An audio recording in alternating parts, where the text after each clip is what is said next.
ట్రంప్కి మరొక షాక్.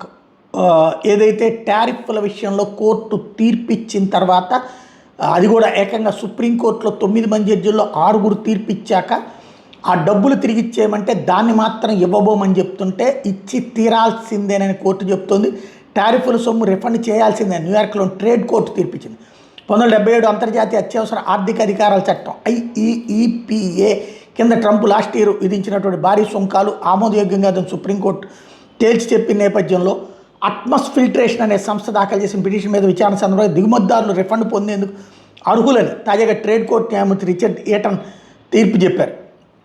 ఈ సుంకాల సొమ్ము వాపసు సంబంధించిన కేసుల్ని తానే చూడబోతున్నట్టు చెప్పారు. సుప్రీం తీర్పు నేపథ్యంలో ఆ డబ్బులు తిరిగి ఇవ్వడం అన్నటువంటిది ప్రభుత్వపు బాధ్యత అన్నటువంటి విషయం తేల్చి చెప్పారు. ట్రంప్ టారిఫ్లు చెల్లవని స్పష్టం చేయడంతో పాటుగా తాజా తీర్పుతో ఆ డబ్బులు తిరిగి ఇవ్వక తప్పని పరిస్థితి. ఇద్దామంటేనేమో సంక్షోభం, ఇవ్వకపోతేనేమో సంక్షోభం.